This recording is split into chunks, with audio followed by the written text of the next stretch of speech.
going? Okay, there we go. All right. This one. Okay. Let me do this real quick.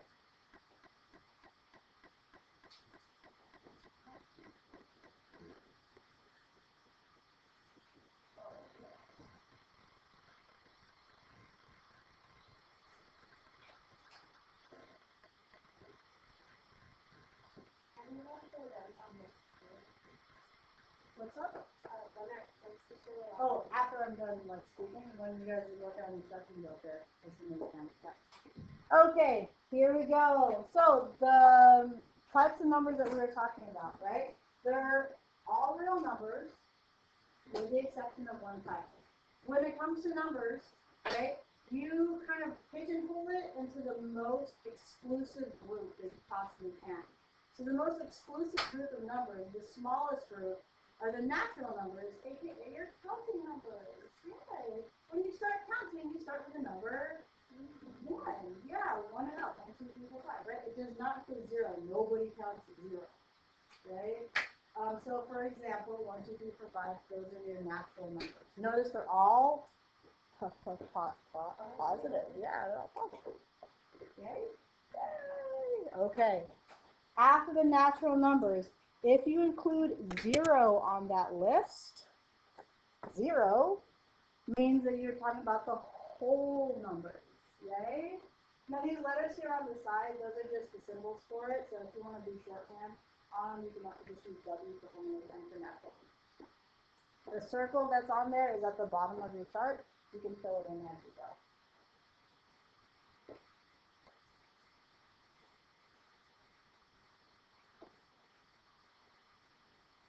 Alright, now here's the weird one. Natural is N, the whole was W. Integers. Integers is represented by the symbol Z. Sorry that's so hard. The symbol is Z for integers because of something, something, friends, something, something. And it includes all the whole numbers and their opposites. Right? So, not only do you have 0, 1, 2, 3, but you also have the negatives. I don't even know what. If you have the negatives of the numbers, 0 doesn't have an opposite, so it's true.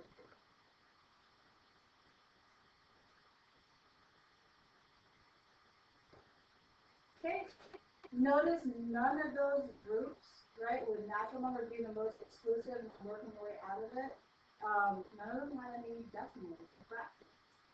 Right? When you add decimals or fractions, that's called a rational number. All of these things, all these integers are rational numbers because you can turn a whole number into a fraction simply by dividing by 1. If you put a 1 underneath another number, it's a fraction, and it's still like 2 over 1 is still 2. Right? There we go. So rational numbers, anything that can be rewritten as a fraction. Right? Stuff that can be written as a fraction, it's a decimal that repeats itself, like 0.33333. That can be written as a fraction. 1/2, negative 1/4, again, all rational numbers. I run too fast.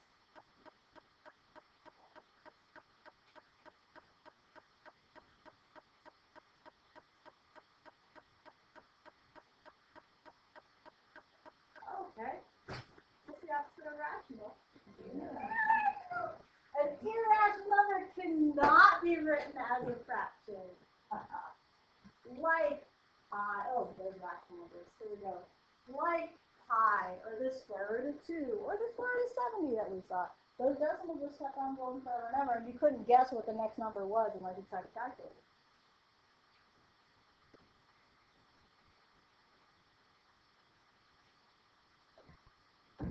Notice in the picture, I is like its own island. Alright, here we go. I is all by itself, so it's in a group all by itself. So in other words, blah, the number 2. The number 2 can be counted as natural, whole, integer, and rational, right? But the square root of 2 is just irrational. It's none of the others, right? So you find the smallest exclusive group that belongs to, and it belongs to everything outside of that 2, unless it's irrational. rational and irrational numbers are all real numbers. Like, what is not real numbers? Oh yeah, those are not real numbers.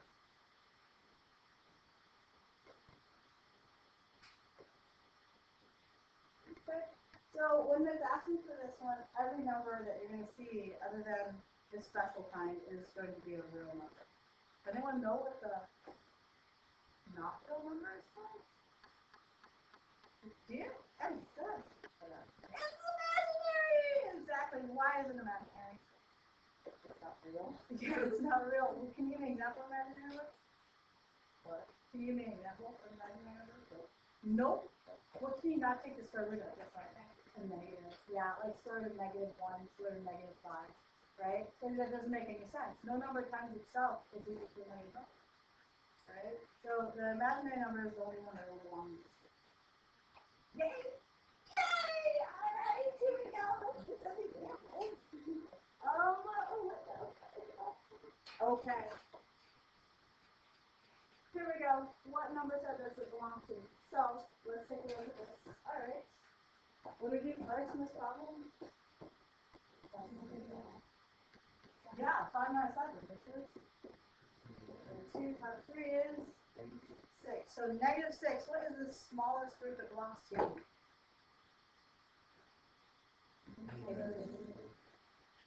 Integers. Very good. It's not a whole number. So it belongs to the integers first. Then it also belongs to rational and real. Good. It belongs to those terms. Yay! 17. It's irrational. Very good. That one is a decimal that keeps on going, so it's irrational. And if it's irrational, it's also. Okay. My mouth arrow. Whole is the smallest one. Okay, so it's whole, then integers, then rational, then 6 divided by itself? 1. Any number divided by itself, it's just the square root of 1, which is just 1. So 1 belongs in rational, whole, integers, rational, PS, right. Rational and real both start with letter R, but then we use it for real. Do we know what the Q in rational stands for? This is not French something. What is the Q word? That has to do with fractions and division.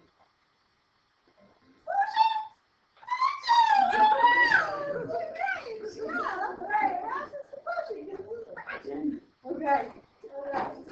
Here we go. Oh my goodness. Properties. Okay. You did a fantastic job with the order of operations. Here's why the order of operations work. Right? It's these properties. Here we go. Closure properties. If you add two numbers or multiply two real numbers together, the answer is a real number. That's what closure is. Right? When you solve for 2 plus 2, the answer is 4, because 2 and 2 are real numbers, and 4 is a real number.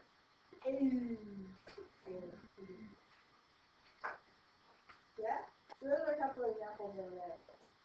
Commutative. When you think of commute, think of riding the bus to school, or whatever you ride to school, right? It commutes back and forth from school to home. So that just indicates movement. So, comes to commutative property, you look on the left side of the equal sign, you look on the right side of the equal sign. If the stuff moves on you from the left to the right, that's commutative. So for example, right, notice the order of the A plus B plus C just switched up a little bit. It's still going to say to the same answer. For all of these things, there's going to be a property for addition and a property for multiplication. On tomorrow's quiz, if you forget to tell me if it's addition or multiplication, I still won't talk to you. So as long as you know it's commutative property, we're good. Okay, here we go. Associative property. Your associates are the people you hang out with. They're your friends. So you can hang out with different groups of friends or hang out with them at different times. When it comes to associative property, you're looking for the grouping symbol, which is a parentheses, right? So you can add the A plus B for C, or you can add the A to the B plus C.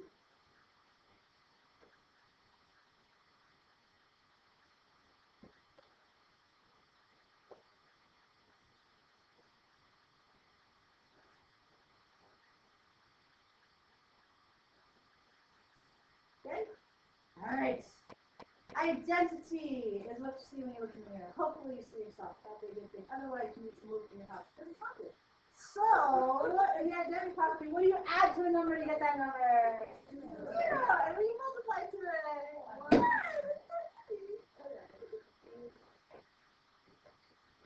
All right. The inverse property. Am I going fast? Oh, good. The inverse property cancels a number, so the opposite of the number will cancel it. In addition, the opposite is the negative of that number, right? Versus in multiplication is the reciprocal of that number. Now, there's two different answers. In addition, the opposite will get you 0, and multiplication will always get you 1.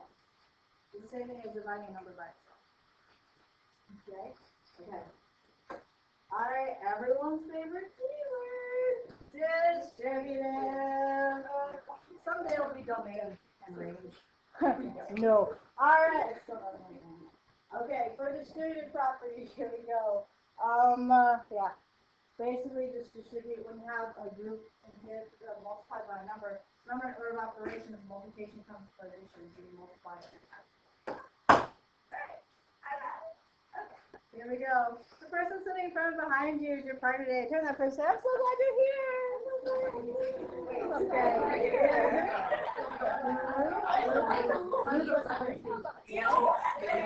All right. Decide who is the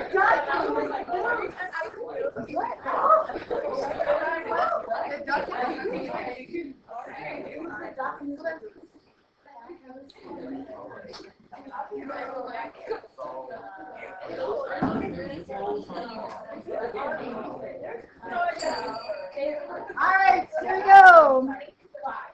Here's your activity for this. All right. If you take a look at your notes, right, the very bottom of it says fill in the blanks card sort. Now, for each property, there's going to be 4 cards that fill in that property. You can do it however you want. Put all the closures in here. I suggest putting all the addition ones here and all the multiplication ones here. Whatever. As long as you hit all the ones that are closing the property in these 4 blocks, you're good to go. All right. Ducks. Since you are the smaller and more agile of the creatures, you may pick up one of these for your partners. These, you're more sturdy, so take the front back and turn around and face each other. Go!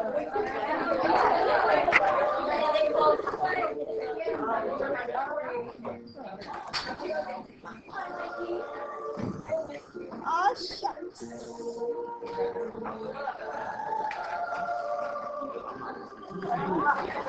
The clock has a line.